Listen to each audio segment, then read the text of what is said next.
नमस्कार। मैं इससे पहले वाली वीडियो में आपको महमूद गजनवी के आक्रमण के बारे में बता रहा था और मैंने इससे पहले की वीडियो में आपको महमूद गजनवी का जो छठा आक्रमण था उसके बारे में बताया था कि छठे आक्रमण में उसने किस तरह जो शाही वंश है उसके ऊपर आक्रमण किया था। भारतीयों ने पूरी कोशिश की थी उसके आक्रमण को रोकने के लिए, परंतु वो सफल नहीं हो पाए थे। भारत द्वारा उससे हार गया था। अब उसका जो सातवां आक्रमण होता है, सातवां आक्रमण भी बहुत महत्वपूर्ण था। छठे आक्रमण था वो हिंदुस्तान के अंदर नहीं घुसा है। उसको इतनी ज़्यादा दौलत तो प्राप्त हुई है, परंतु जिस दौलत की उसने कल्पना की थी, जिस दौलत की उसको सूचनाएं मिल रही थी, उस दौलत के दरवाजे अभी तक नहीं खुले थे। इसलिए उसने अपना सातवां आक्रमण किया था 1009 में नागरकोट के ऊपर। बहुत महत्वपूर्ण हिंदुओं का धार्मिक स्थल था, बहुत महत्वपूर्ण हिंदुओं का शक्तिपीठ था। इस नगरकोट के ऊपर 1009 में ये आक्रमण था। ये लुटेरा 1009 में पहुंचा था और जो मुस्लिम इतिहास का फरिश्ता है वो इस आक्रमण के बारे में कुछ सूचनाएं हमको दे रहा है और वो बताता है इस मंदिर, इस नगरकोट की लूट में इस लुटेरे को, इस मोहम्मद गजनवी को इतना प्राप्त हुआ था जिसकी कि उसने कल्पना नहीं की थी। अगर आज की मुद्राओं में उसका आंकलन करें तो संभव नहीं है कि उसने कितनी दौलत यहाँ से वो ले गया था, कितना धन निष्कासन देश के बाहर गया था। मैं उसके आंकड़े दूँ, ये आंकड़े फरिश्ता के हैं जो कि उस आक्रमण का वर्णन करता है। वो लिखता है कि उस नगरकोट की लूट में उसको 7 लाख स्वर्ण मुद्राएं मिली थी। 7 लाख स्वर्ण मुद्राएं उसको उस नगरकोट की लूट में मिली थी। उसको 700 मन चांदी के बर्तन मिले थे, 700 मन चांदी के पात्र उसको नगरकोट की लूट में मिले थे। उसको 200 मन शुद्ध स्वर्ण मुद्राएं मिली थी और 200 मन अपरिष्कृत चांदी उसको प्राप्त हुई थी। 20 मन हीरे जवाहर पन्ने मोती मणियां 20 मन की तादाद में उसको प्राप्त हुई थी। यानी इतनी अथाह दौलत उसको अकेले नगरकोट से प्राप्त हुई थी। अभी तक वो सिर्फ मुल्तान, पेशावर, आसपास के प्रदेशों तक सीमित था, और तो नगरकोट की लूट ने उसकी आंखें खोल दी। उसको ये लगा कि भारतीय मंदिर, भारतीय मैदानी भाग उसको और ज़्यादा संपदा दे सकते हैं। इस अथाह दौलत के साथ वो वापस 1009 में गजनी लौट गया। देश का बहुत बड़ा कत्लेआम था, बहुत बड़ी लूट थी, परंतु भारतीय शासक उसका मुकाबला नहीं कर पाए। एक बहुत विश्लेषण की जरूरत है कि आखिर क्या कमियां थी कि एक लुटेरा हमें लूटता रहा, हर बार आता रहा और हम उसका मुकाबला नहीं कर पाए। उसके बाद 1000 अगले साल दोबारा आ गया। 1009 में वो वापस लौटा है, 1010 में वो दोबारा आता है। इस बार उसका आक्रमण किसी मंदिर को लूटने के लिए होता है। इस बार उसका आक्रमण राजनीतिक है। वो मुल्तान को आक्रमण करता है। मुल्तान का जो शासक है फतेह दाऊद ओशिया है और उसने दोबारा विद्रोह कर दिया है। उस फतेह दाऊद को पराजित करने के लिए, उसको हराने के लिए वो मुल्तान के ऊपर आक्रमण करता है और मुल्तान के ऊपर वो अकबर कब्जा करता है। मुल्तान को फ्री नहीं छोड़ता, मुल्तान के ऊपर कब्जा करके वहां के जो शासक है फतेह दाऊद को उनको पराजित करके उनको बंदी बना लेता है। तो 8वां आक्रमण 1010 में उसका पुनः मुल्तान के ऊपर होता है। आइए हम 9वें आक्रमण की बात करें। 7वें आक्रमण में वो नगरकोट लूट चुका था। उसको उस बात की सूचना मिल गई थी कि हिंदू मंदिर बहुत बड़ी धन संपदा के केंद्र हैं।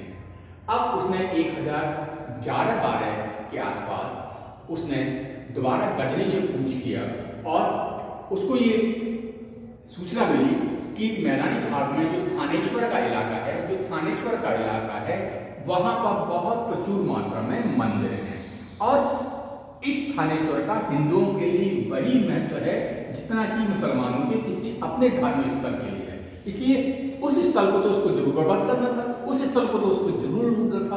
वो 1011-12 में थानेश्वर को लूटने के लिए पहुंचा और थानेश्वर में उसने सुना था कि वहां पे बहुत से हाथी हैं, वहां के राजा के ऊपर, वहां के तोमर राजा के पास बहुत से हाथी हैं, जिसके कारण वो कभी किसी की अधीनता में नहीं आया तो उन हाथियों को वो प्राप्त कर सकता था। थानेश्वर जीतने के साथ वो हाथी उसको मिल सकते थे, तो हाथियों को प्राप्त करने के लिए थानेश्वर के ऊपर आक्रमण किया। फिर मैंने जैसा कि आपको बताया कि थानेश्वर हिंदुओं का एक बहुत बड़ा धार्मिक केंद्र था। जो धार्मिक आस्था के ऊपर चोट पहुंचानी थी, इसलिए भी थानेश्वर के ऊपर आक्रमण करने का उसका उद्देश्य था। धार्मिक जो थानेश्वर जो था, मंदिरों का एक बहुत बड़ा गढ़ था, उसको भी उन मंदिरों में उसको अथाह धन की उम्मीद थी, उन मंदिरों को लूटना उसका उद्देश्य था। और इन मंदिरों में भी एक महत्वपूर्ण जगसोम की मूर्ति थी, कहते हैं बहुत पुरानी मूर्ति थी जगसोम की, और इसके बारे में कितना पुरानी मूर्ति है इसके बारे में किसी को जानकारी नहीं थी। और इन धर्म स्थलों की जो प्रचुर धन संपदा थी उसकी जानकारी इसको हो चुकी थी, और वो चाहता था ये अथाह दौलत उसको दोबारा मिले।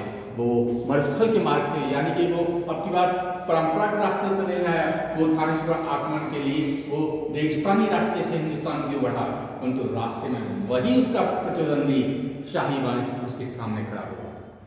अब न जयपाल जिंदा थे, अब न आनंदपाल जिंदा थे, परंतु उनका जो उत्तराधिकारी थे, जो उनके जो पुत्र थे त्रिलोचन पाल, उन्होंने महमूद से अनुरोध किया कि तो 500 हाथी ले ले, परंतु उस चक्रस्वामी मंदिर को या फिर थानेश्वर के ऊपर आक्रमण मत कर। परंतु महमूद ने उस राजा की त्रिलोचन पाल की बात नहीं मानी, वो थानेश्वर को लूटने के लिए आगे बढ़ा। परंतु ऐसा नहीं है कि हिंदुओं ने प्रतिकार नहीं किया, प्रतिकार तो किया था। रास्ते में ही उसका रास्ता रोकने के लिए डेरा के शासक राम ने उसका मुकाबला किया। राम एक दीवार बनकर उनके सामने आए, परंतु भयंकर मारकाट हुई।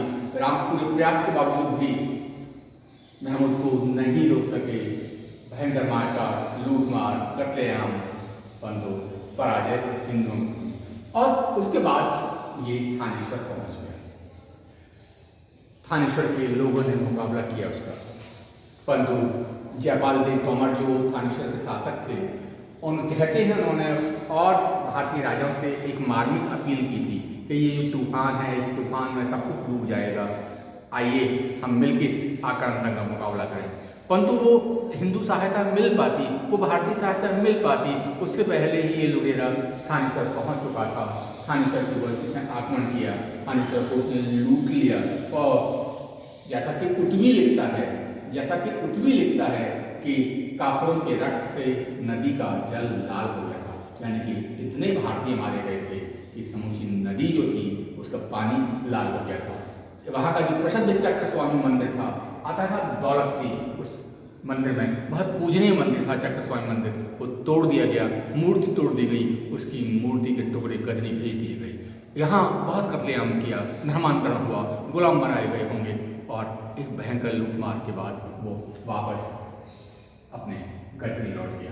तो ये जो उसका 9वां आक्रमण था वो थानेश्वर के ऊपर था, और थानेश्वर में उसने चक्रस्वामी मंदिर को पवित्र किया था, और वहाँ की मूर्ति को तोड़ के मूर्ति के टुकड़ों को उसने गजनी भेज दिया था। आइए अब उसके 10वें आक्रमण की बात करते हैं। थानेश्वर का आक्रमण उसका इसलिए भी महत्वपूर्ण है कि अब वो मैदान में पहुंच चुका है।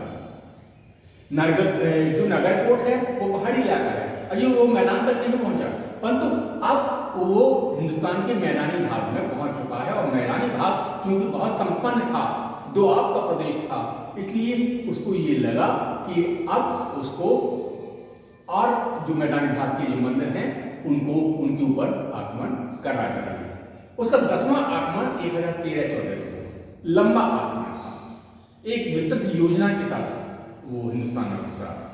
परंतु उसको ये लगा कि मैदानी भाग में अगर उसको स्थायी सफलता लेनी है तो जो उसके परंपरा का शत्रु हैं उनको पहले खत्म कर दिया जाए। तो उसने सबसे पहले शाही प्रदेश जो था, जो शाही वंश था, उसके प्रदेशों पर कब्जा किया, और ये शाही प्रदेश के ऊपर कब्जा करके वो दोआब तक के रास्ते को सुरक्षित बनाना चाहता था। यानी कि जो शाही वंश था, जो त्रिलोचन पाल का जो शासन था, उसके राज्य के ऊपर कब्जा करके, क्योंकि हर बार वही उसका मुकाबला करता था, वही उसका रास्ता रोकता था, इसलिए ये जरूर था कि इस जो परंपरागत जो कंटक है उसको वो हमेशा के लिए खत्म कर दे, उसी राज्य को अपने राज्य में मिला ले। इसलिए उसने 10वां आक्रमण जो किया था वो त्रिलोचन पाल के ऊपर किया था, शाही वंश के ऊपर किया था।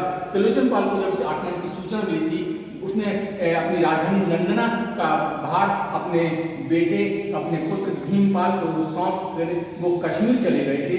कश्मीर के राजा से उनको उम्मीद थी, संग्राम राम जो वहाँ के जो कश्मीर के राजा थे उनसे उनको उम्मीद थी कि वहाँ से उनको सैनिक मदद मिल जाएगी, वहाँ के जो मंत्री थे तो उनसे भी उनको मदद की उम्मीद थी। तो अपने राज्य का शासनभार अपने सैनिकों और अपने पुत्रों को छोड़ के जो राजा थे त्रिलोचन पाल, वो कश्मीर की ओर रवाना हो गए थे। भीमपाल को जब ये सूचना मिली, यानी त्रिलोचन पाल का जो बेटा जिसके ऊपर कि शाही वंश की रक्षा का दायित्व था, उसको ये सूचना मिली कि मोहम्मद गजनवी दोबारा आ गया है, तो भीमपाल ने नरगला दर्रे के पास अपनी सेना का गठन किया और वहाँ से महमूद की सेना का मुकाबला किया। चारों ओर से भारतीय सेना पहाड़ियों पर चढ़ गई। बहुत लंबा संघर्ष चला। ये बहुत लंबे समय तक महमूद भारतीयों को पराजित नहीं कर सका, परंतु उसके बाद एक गलती कर बैठे। एक गलती हो गई भारतीयों से।